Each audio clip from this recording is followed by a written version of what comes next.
A Organização Mundial de Saúde diz que a cada ano mais de 8 milhões de pessoas morrem em decorrência do uso do tabaco, sendo mais de 1 milhão são vítimas do fumo passivo. E apesar de todas as ações que envolvem, campanhas educativas do governo brasileiro para diminuir a adesão ao cigarro, a doença, gente, continua representando um risco social, ambiental e econômico. Eu vou tratar deste assunto agora com a médica pneumologista, pesquisadora da Fundação Oswaldo Cruz, Margarete Dal Colmo, uma de nossas convidadas aqui nesta manhã. Doutora Margarete, bom dia.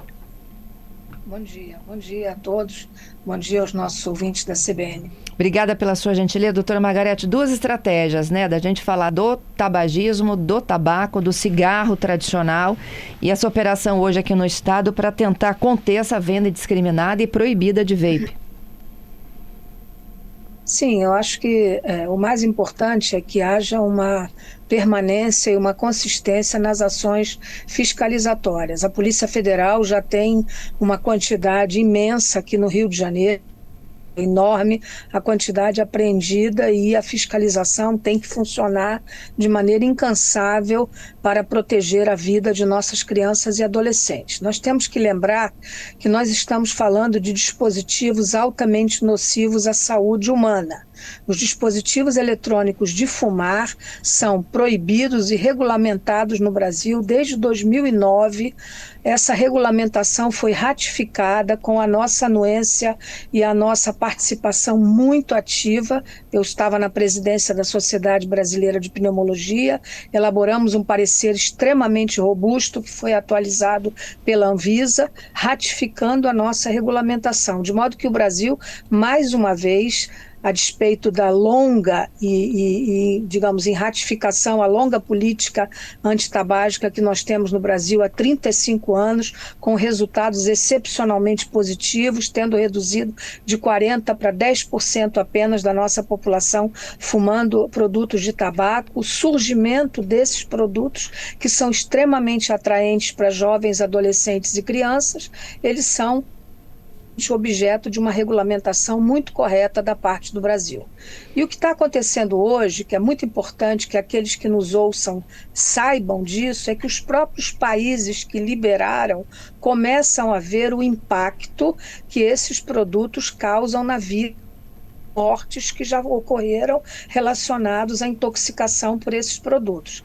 Eles são compostos por um sem número de substâncias químicas, a despeito de flavorizantes e odorizantes que são aparentemente inocentes e não são, nós sabemos. Tudo aquilo que é inalado para o pulmão humano foi feito para inalar ar ambiente de boa qualidade, oxigênio, e não produtos nocivos que fazem um mal, e um mal que é indelével. Então essa noção e essa informação é preciso que os pais tenham, porque às vezes os pais, até de maneira inocente, acham que aquilo é engraçadinho, é glamuroso, e às vezes deixam que os filhos fumem aquilo sem saber, e o número de crianças que nós temos atendido, de adolescentes, não é pequeno. Já existe uma doença que tem nome, denominado pelo Código Internacional de Doenças da OMS, que se chama EVALI, que é a doença provocada pela exposição e pela intoxicação, pela insuficiência respiratória aguda causada por esses produtos. Doutora Margarete, e o repórter até falava, de que as pessoas estão sendo iludidas na rede social, de que esse cigarro eletrônico, ele é eficaz para você tirar o vício do tabaco. Olha, isso chama-se, o conceito que dá nome a essa suposta ação benéfica, digamos, já caiu por terra há muito tempo. Chama-se o conceito de redução de danos. Isso SUS, pelo National Health na Inglaterra, quando o provimento gratuito para pessoas acima de 18 anos que quisessem parar de fumar. E a própria Inglaterra começa nesse momento a rever. A França já reviu e já começa a ter legislação proibindo completamente fumar em ambientes até externos, na rua, na porta de colégio, porque está vendo o número de crianças e adolescentes internados por intoxicação e por insuficiência respiratória provocada por esses dispositivos eletrônicos. A própria Inglaterra, que criou esse mecanismo, supostamente benéfico, de redução previsão de danos, começa a ver que isso não é verdade. Isto é, em outras palavras, quem tem mais de 18 anos que passa para o vape, na intenção, eventualmente, de parar de fumar, não consegue, porque a adição é muito maior. A concentração de nicotina desses dispositivos chega a ser 100 vezes superior, eu vou repetir, 100 vezes superior aos cigarros convencionais de tabaco. Então, a nicotina é a substância química que mais rapidamente chega ao cérebro humano. Portanto, ela é aquela que mais rapidamente gera uma adição. E há estudos científicos de grande qualidade mostrando que a adição aos dispositivos eletrônicos se dá em 5 dias apenas de exposição. Isso não sou eu que estou dizendo. Isso são trabalhos científicos publicados em revistas, revisados por pares de boa qualidade. Portanto, esses dispositivos eles geram um único interesse, que é um interesse extremamente nocivo aos seres humanos, que é o interesse financeiro da indústria do tabaco. A indústria do tabaco não tem nenhuma outra intenção que não ganhar dinheiro. E, além disso, conforme entrevistas recentemente veiculadas em jornal de grande circulação no Brasil, o presidente de uma grande empresa, fazendo um discurso e tratando as pessoas como se as pessoas fossem débeis mentais, ou seja, incapazes de entender que aquele discurso é um discurso completamente fake, que não existe. Isso faz mal. O pulmão humano é para respirar coisa boa e não para se intoxicar, sobretudo viciar crianças e adolescentes que vão chegar aos 30 anos de idade, quem chegar com câncer do pulmão, edema pulmonar, com doenças que custarão muito ao Estado brasileiro para se manterem vivas. Com 30 anos, né?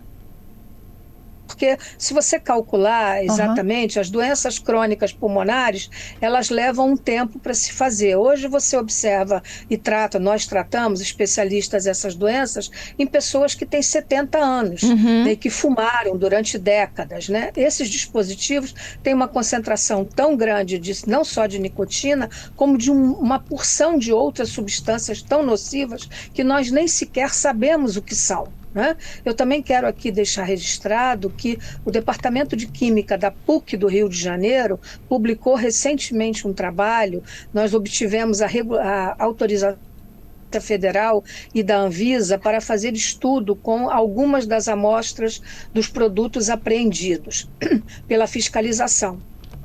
E isso gerou esse trabalho. E esse trabalho mostra que apenas uma substância que foi publicada agora, que se chama propileno-glicol, o propileno-glicol, quando ele entra na corrente sanguínea humana, ele se transforma num aldeído, num éter, portanto, causador de câncer. Então, isso tem uma quantidade enorme nesses dispositivos. Então, nós, cada vez que repetimos, assim, reiteradamente, essas informações, é um alerta. Nós temos nos valido de pessoas influenciadoras, pessoas que têm um apelo social muito positivo junto às faixas etárias mais jovens, para que eles nos ajudem nessa campanha, para que isso não fique apenas um discurso, uma retórica, digamos assim. Essas pessoas têm que entender e têm que contribuir, para que essa geração entenda que ela merece fazer esporte, ter uma vida saudável, ficar tão ligado às telas e não ficar tão ligado a esses dispositivos que vão gerar uma dependência neles e vão gerar doença. Nós estamos, particularmente eu e outros colegas, estamos recebendo pacientes com 16 anos, com 18 anos, com 19 anos, que já estão expostos a esses produtos e que fazem gravíssimos quadros pulmonares. É como se o pulmão congelasse, doutora Margarete? Não é como se o pulmão congelasse. O pulmão não é um órgão que vai congelar. Essa não é uma boa expressão. O pulmão desenvolve uma ruptura dos alvéolos, que são a estrutura pulmonar que transforma gás carbônico em oxigênio. E isso, uma vez rompido, não tem recuperação.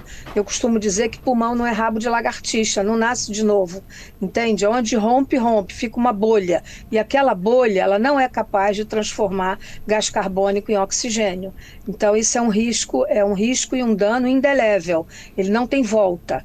né? Um enfisema pulmonar, ele não tem volta. Ele pode eventualmente se estabilizar, mas ele não volta. Não há uma recuperação ao tecido como ele era antes. Entendido. Para finalizar, doutora Margarete, onde a gente está falhando?